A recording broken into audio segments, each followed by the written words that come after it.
그래, 지난주에는 우리 베냐민 자손 지파가 땅을 상속받은 말씀을 함께 나누었습니다. 베냐민 지파는 우리 여호수아 18장 말씀을 보게 되면 기업을 상속받게 되는데, 그들의 기업의 대표 성읍은 베델과 예루살렘이었습니다. 이 베델은 하나님의 집이라고 하는 뜻이죠. 베냐민은 부활하여서 하나님의 권능의 자녀가 된 바로 우리를 가리키는 것입니다. 그래서 하나님의 권능의 자녀가 된 성도들에게 있어서 가장 중요한 것은 베델이라는 거예요.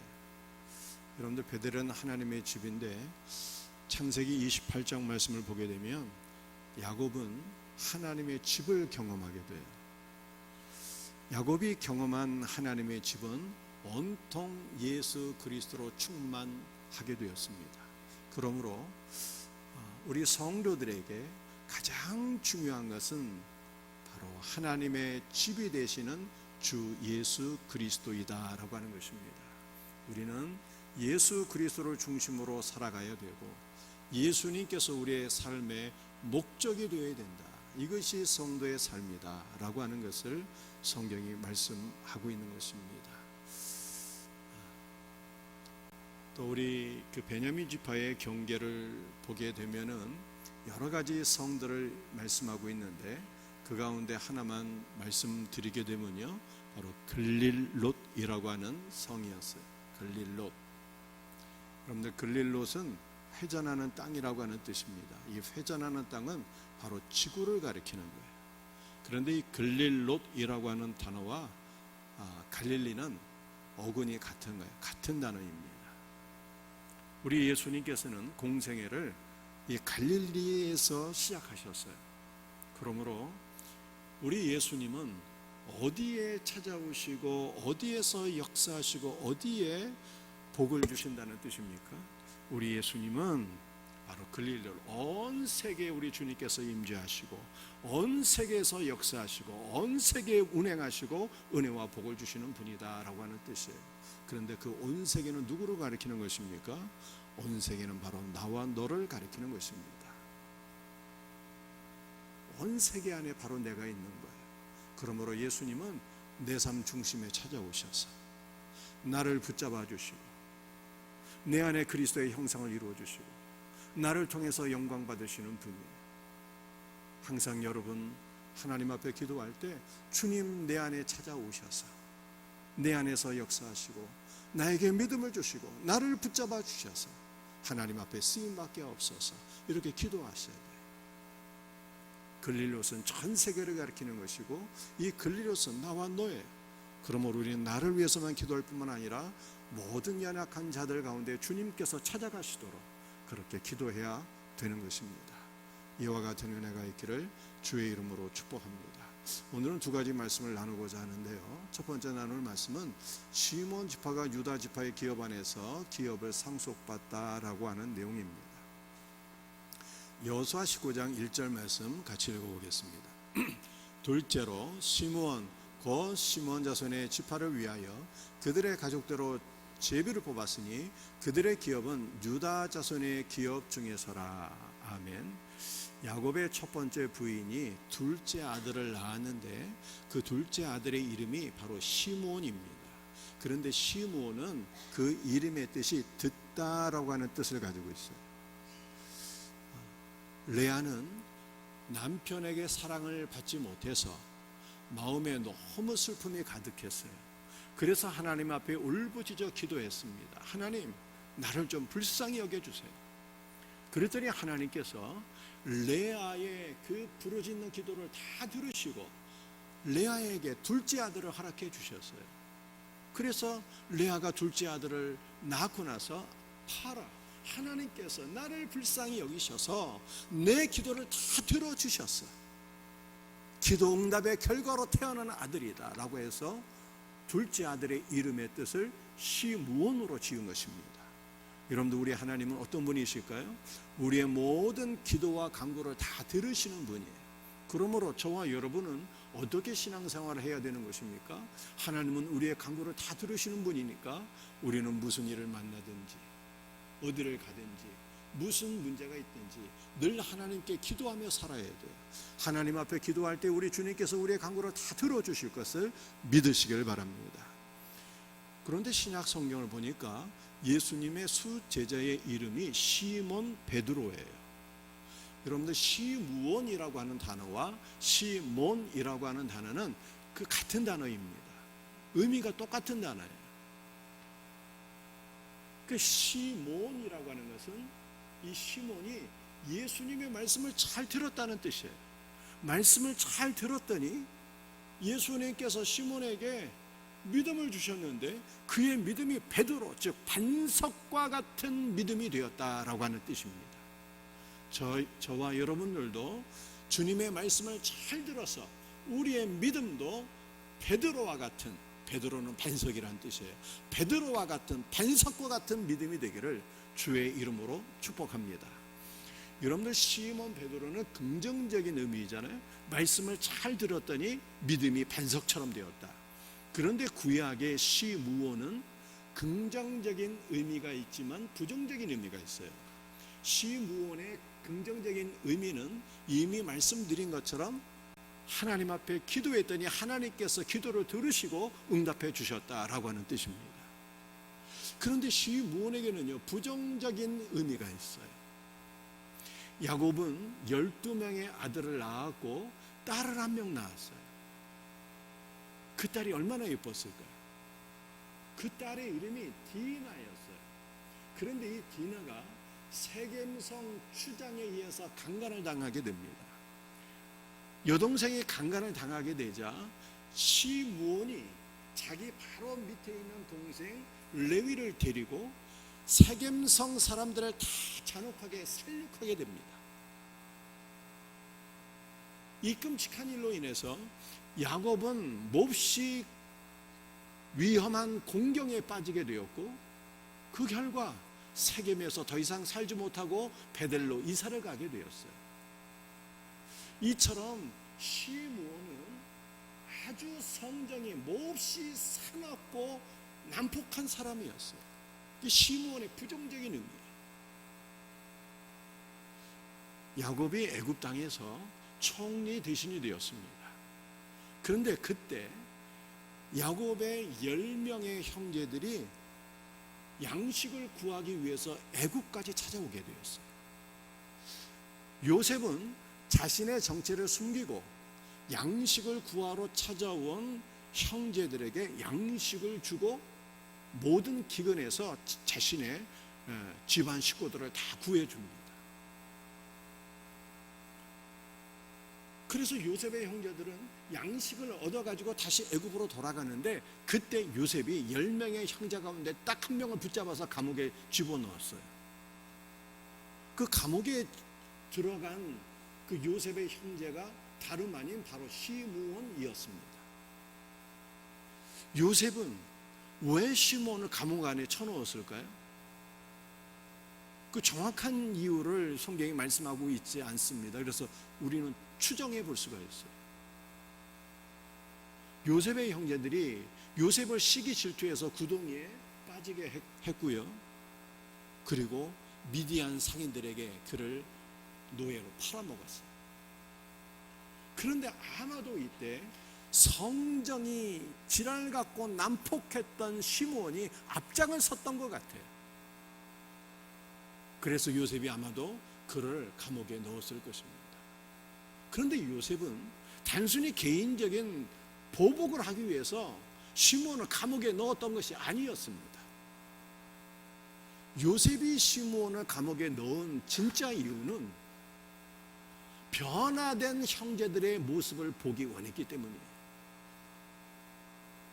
요셉이 구덩이에 빠지고 미디안 상인들에게 팔려가게 될 때 그는 형제들에게 살려달라고 애걸복걸 했을 것입니다. 그러나 형제들은 요셉을 외면했어요. 그리고 지금 요셉은 애굽의 총리 대신이 되었습니다. 총리 대신이 되고 나서 자신의 형제들을 다시 만나게 되었는데 요셉은 형제들이 여전히 자신을 버린 것처럼 시몬도 버릴 것인가 아니면 구해줄 것인가 이걸 보기를 원해요. 그래서 시몬을 옥에 가둔 거예요. 옥에 가두고 엄히 명했습니다. 너희들이 다시 나를 보기를 원한다면 너희 말째 동생 베냐민을 데리고 다시 돌아오라 명령을 내리게 되죠.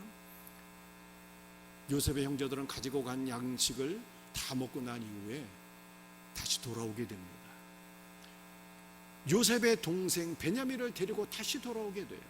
여러분들, 이것은 바로 요셉의 형제들이 변화되었다는 뜻입니다. 감옥에 갇힌 시몬을 외면하지 아니하고 그를 구하기 위해서 다시 돌아왔다는 거예요. 변화된 형제들의 모습을 기쁨으로 바라보며 요셉은 그제야 자신의 정체를 드러내며 사랑하는 형제들과 함께 눈물로 기쁨의 상봉을 합니다. 그리고 그때 시몬은 감옥에서 나오게 돼요. 그런데 여기에서 중요한 두 명의 인물이 있습니다. 그것은 바로 베냐민과 시므온이에요. 여러분들, 베냐민은 부활하사 권능의 아들로 인정되신 예수 그리스도를 가리키는 거예요. 그리고 시므온, 감옥에 갇혔다가 풀려나온 시므온은요, 성정이 사납고 날카로운 시므온, 바로 우리를 가리키는 것입니다. 여러분들, 우리는 성정이 사나운 죄인들인데 하나님의 아들 되신 주 예수 그리스도로 말미암아 구원을 받게 되었다는 거예요. 그런데 시므온인 우리가 구원을 받은 목적이 뭘까요? 하나님께서 우리를 구원시켜 주신 이유가 무엇일까요? 그것은 영원하신 하나님의 뜻을 따라서 우리의 영원한 기업인 가나안 땅을 상속받게 하시기 위함이었어요. 여러분들, 우리의 영원한 기업이 되신 예수 그리스도는 우리 안에 무슨 선한 공로나 공덕이 있어야 상속을 받는 것이 아닙니다. 우리는 내세울 만한 공로나 자랑거리가 아무것도 없는 사나운 죄인일지라도 하나님의 영원하신 은혜를 따라서 값없이 우리의 영원한 기업이신 주 예수 그리스도를 상속받게 되는 거예요. 그러므로 오늘 시간에 아무 공로가 없는 죄인일지라도 담대한 마음으로 주 예수 그리스도를 구하고 예수 그리스도로 충만케 되는 우리 성도들이 되시기를 주의 이름으로 축복합니다.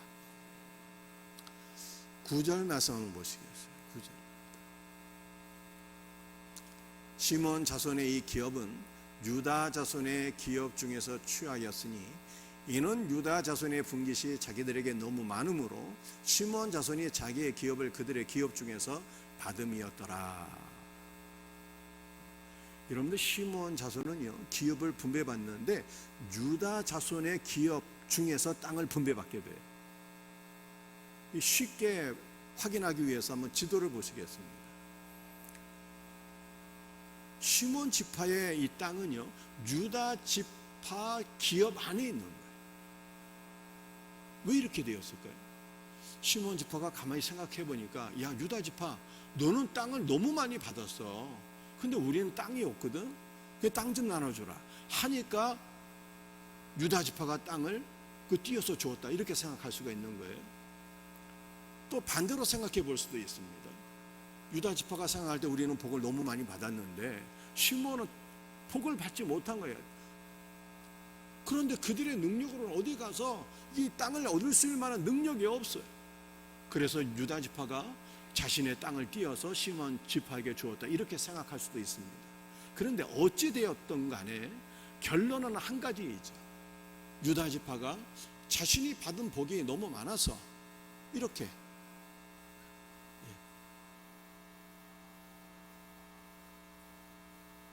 자신이 받은 복이 너무 많아서 일부를 시몬에게 양보해 주었다는 것입니다. 여러분들, 우리는 이 말씀을 통해서 깨달아야 돼요. 우리를 향하신 하나님의 뜻을 알아야 되는 것입니다.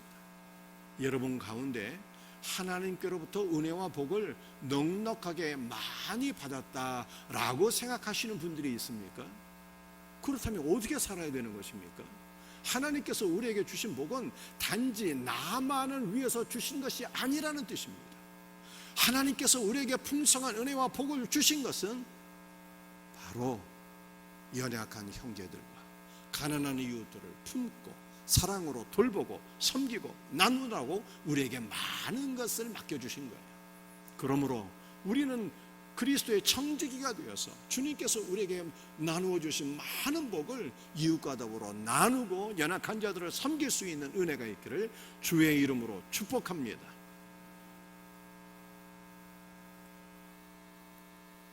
고린도후서 12장 10절 말씀입니다. 그러므로 내가 그리스도를 위하여 약한 것들과 능력과 궁핍과 박해와 공고를 기뻐하노니 이는 내가 약한 그때의 강함이라. 사도 바울은요, 자신의 약함과 고난을 기뻐한다 이렇게 얘기를 했어요. 왜 약함과 고난을 기뻐한다고 얘기했을까요? 내가 약할 때 주님께서 나를 돌보시고 주님께서 나를 온전케 하시고 주님께서 나를 강하게 하시기 때문에 내가 약할 그때에 나는 기뻐한다 이렇게 말씀합니다. 그러므로 우리는 오늘 본문 말씀을 다시 한 번 더 생각해 봐요. 여러분들 이스라엘 12지파 가운데 인구수가 가장 적고 연약한 지파가 있었는데 그 지파가 바로 시므온 지파였어요. 야곱이 죽을 때 자녀들을 위해서 축복했는데 시므온은 저주했거든요. 너의 그 노여움과 이 성질이 잔인한 것이 저주를 받을지라. 근데 사실 그것은 저주가 아니라 축복이었어요. 여러분들이 성질이 막 지랄 갖고 이게 막 난폭하고 잔인한 것이 복을 받아서 번성하면 되겠습니까? 저주를 받아서 그 잔혹함이 없어져야죠. 그 야곱이 시므온을 위해서 기도할 때 너의 노여움과 그 잔인함이 저주를 받을지라 그렇게 기도를 하게 됩니다. 그래서 그랬는지 이 시므온 지파는요 인구수가 이제 작게 돼요. 남을 해치지 못하도록. 가장 작고 연약한 지파가 됩니다. 시므온이 가장 작고 연약한 바로 우리를 가리키는 거예요. 그런데 시므온은요 유다 지파 안에서 기업을 상속받지 않습니까? 그 유다 지파는 누구를 가리키는 것입니까? 유다 지파의 후손으로 오신 예수 그리스도를 가리키는 거예요. 그러므로 작고 연약한 자들은 지금 어디로 가야 된다는 뜻이에요? 작고 연약한 자들은 주 예수 그리스도께로 가서 예수 그리스도 안에서 돌봄을 받고 영원한 기업이 되신 예수 그리스도를 얻고 그분으로 충만하게 될 때 회복되고 치유되고 강건케 된다는 뜻입니다. 여러분들 모든 사람은요 인생을 살아갈 때 다 연약해질 때가 있어요. 몸이 연약해질 때가 있고 마음이 연약해질 때가 있고 우리의 영도 연약해질 때가 있습니다. 그러면 그때 우리는 어디로 가야 되는 거예요? 예수님께로 가서 돌봄을 받아야 되는 거예요. 그러면 우리의 연약함이 다 치유되고 회복되고 강건케 돼요. 그런데 예수 그리스도 안에서 강건케 된 자들은요 이 사명이 있는 거예요. 어떤 사명이 있을까요? 또 다른 시몬에게로 가서 작고 연약한 자들을 그리스도의 사랑으로 품어주고 돌봐주고 섬겨야 되는 것입니다. 그러면 또 한 명의 연약한 시몬들이 그리스도의 사랑 안에서 치유되고 회복되는 역사가 일어나는 것입니다. 여러분들 이와 같은 역사가 일어나는 곳이 바로 교회인 거예요. 교회. 우리 생명선교회가 바로 이와 같은 교회가 되기를 주의 이름으로 축복합니다.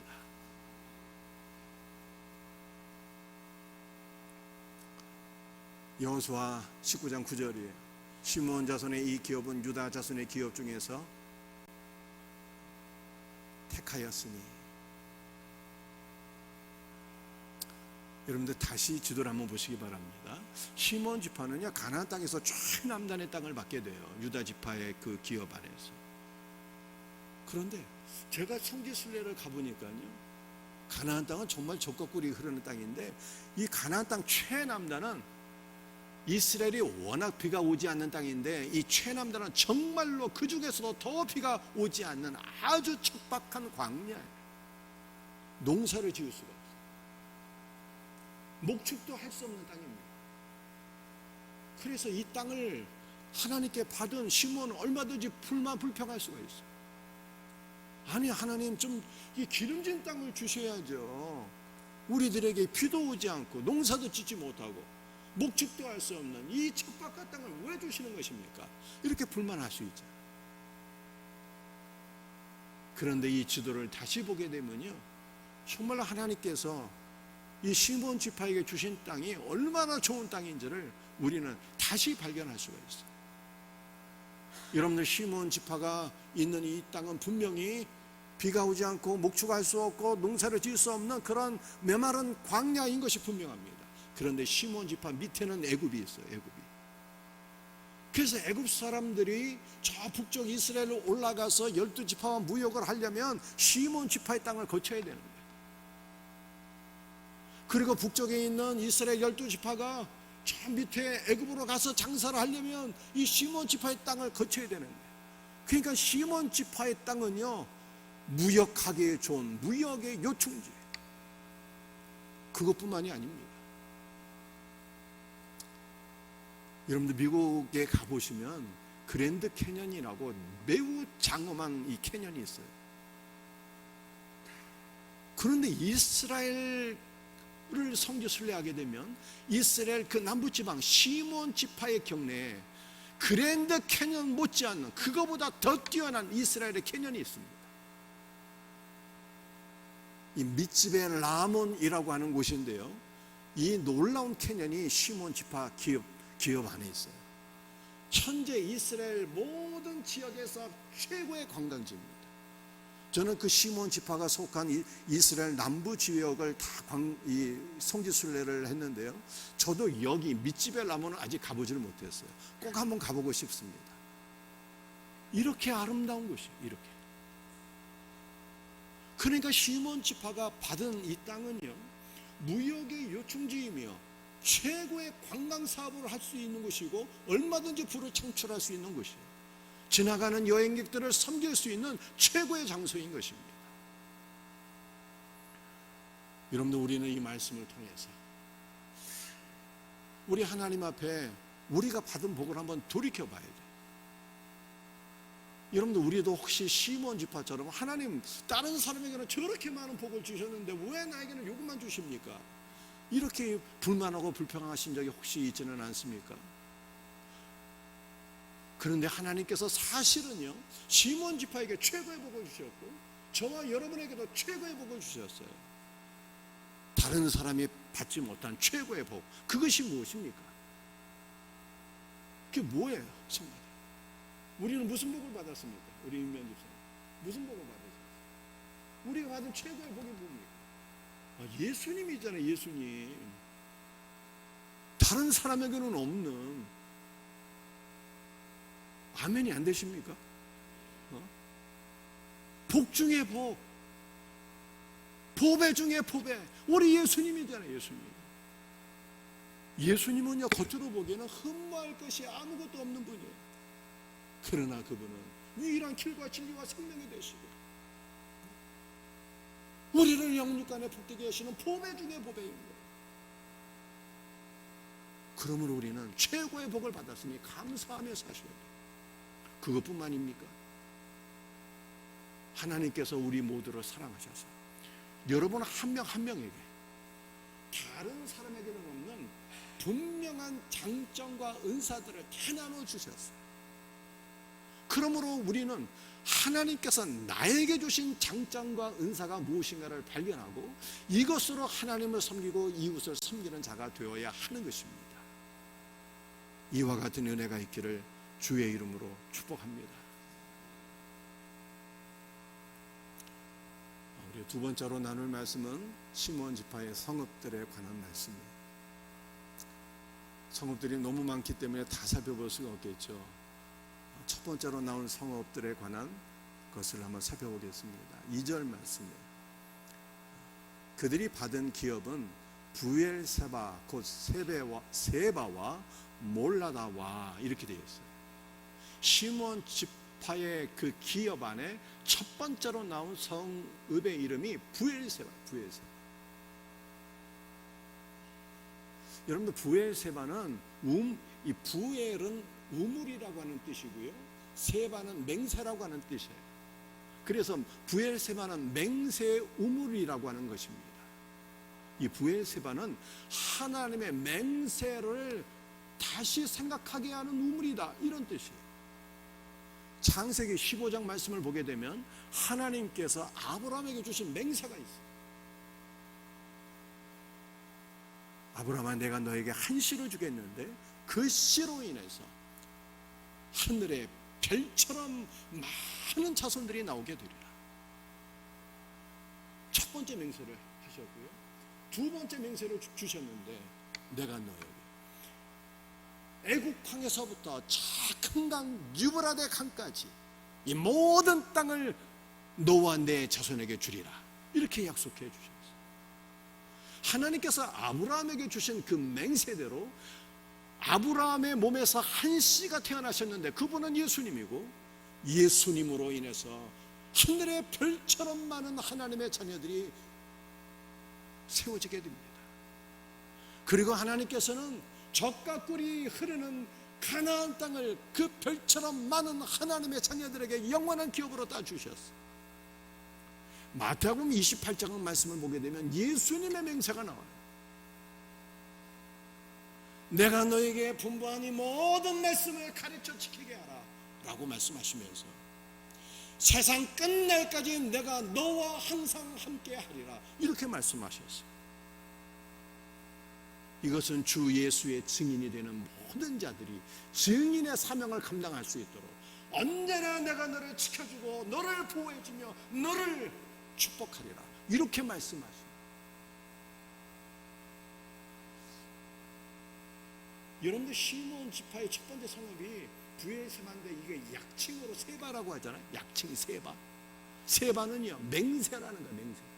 여러분들 시므온은 누구를 가리킨다고 제가 설명드렸습니까? 시므온은요, 성정에 사나운 죄인을 가리키는 거예요. 여러분들 성정에 사나운 죄인들이 주 예수의 은혜로 말미암아 구원을 받게 되었어요. 구원받은 우리가 첫 번째로 붙잡고 살아야 될 것이 무엇이냐? 바로 맹세의 말씀, 하나님의 말씀이라는 뜻이에요. 여러분들, 저와 여러분은 사람의 말을 붙잡고 사는 존재가 아닌 것입니다. 성정에 사는 우리 주인들이 주 예수의 은혜로 구원을 받았는데, 우리는 세상의 물질이나 세상의 권력을 의지하며 살아가는 존재가 되어서는 안 된다는 거예요. 우리가 붙잡아야 될 것은 맹세의 말씀, 살아계신 하나님의 약속의 말씀이라고 하는 뜻입니다. 하나님의 맹세의 말씀을 붙잡고 이 말씀을 묵상하며 이 말씀을 붙잡고 기도하며 늘 승리하는 우리 복된 성도들이 되시기를 주의 이름으로 축복합니다. 여러분들, 두 번째 이 성이 나오는데요, 두 번째 성은 몰라다예요. 몰라다. 이 몰라다의 뜻은요, 새롭게 태어나다, 이런 뜻입니다. 새롭게 태어나다. 그러니까 성장이 사나운 죄인이 주 예수의 은혜로 새롭게 거듭난 거예요. 이 성장이 사나운 죄인들이 새롭게 거듭나게 되면 어떻게 살아야 되는 것입니까? 마지막 말씀이에요. 우리 역대하 33장 16절은 같이 한번 읽어보도록 하겠습니다. 시작. 여호와의 제단을 보수하고 화목제와 감사제를 그 제단 위에 드리고 유다를 명령하여 이스라엘 하나님 여호와를 섬겨라 하매. 이게 누가 한 말씀일까요? 남유다 왕 므낫세가 한 말이에요. 므낫세는 우상 숭배를 기가 막히게 잘한 왕입니다. 우상 숭배의 결과 그는 많은 환난을 당하게 돼요. 그런데 그가 당한 환난 가운데 므낫세는 세 가지를 깨닫게 됩니다. 첫째는 죄를 깨닫게 돼요. 두 번째는 환난을 당할 때 우상은 헛되고 자기에게, 나에게 아무런 유익이 되지 못한다라고 하는 것을 깨닫게 돼요. 세 번째, 므낫세는 환난 가운데 참된 신은 오직 이스라엘 하나님 여호와 하나님 한 분뿐이다, 이걸 깨닫게 돼요. 그래서 므낫세는 우상을 버리고 살아계신 하나님께로 돌아오게 됩니다. 므낫세가 정말로 죄인이지만 새롭게 거듭나게 되었다는 거예요. 새롭게 거듭난 므낫세가 한 말씀이 역대하 33장 16절 말씀이에요. 뭘 얘기했을까요? 므낫세는 여호와의 제단을 보수하고 화목제와 감사제를 그 제단 위에 드렸어요. 화목제와 감사제를 드렸다는 것은 그가 살아계신 하나님께 예배를 드렸다는 뜻입니다. 그러므로 여러분들 성경에 사나운 죄인들이 그리스도의 은혜로 구원을 받았으면 그 다음에는 어떠한 삶을 살아야 되는 것입니까? 하나님께 예배를 드리는 것이 살아가는 이유가 되고 목적이 되어야 되는 거예요. 기쁨으로 예배를 드려야 되는 것입니다. 여러분들 성경에 사나운 죄인들이 구원받았어요. 그 다음으로 힘써야 될 것은 무엇입니까? 므낫세가 백성들에게 이런 말씀을 하게 됩니다. 이스라엘 하나님 여호와를 섬기라. 우상은 어떤 것이니? 너희가 살아계신 여호와 하나님만을 섬기라 라고 므낫세가 하나님의 복음을 증거하는 거예요. 여호와 하나님은 우리 주 예수 그리스도를 가리키는 것이니 우리 주 예수 그리스도만 믿고 구원을 받으라 전도했다는 거예요. 그러므로 죄인들이 주의 은혜로 구원받은 이후에 어떻게 살아야 되는 것입니까? 두 가지, 예배와 전도에 힘쓰라 라고 하는 것을 성경이 말씀하고 있는 것입니다. 말씀을 마치도록 하겠습니다. 제가 번호 읽으면 여러분들이 내용 읽으시길 바랍니다. 1.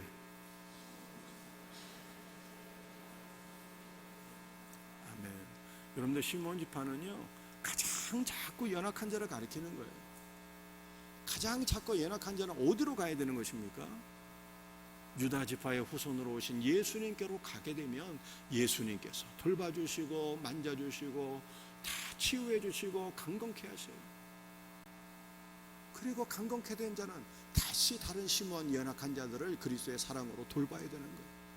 이와 같은 역사가 일어나는 곳이 바로 교회인 것입니다.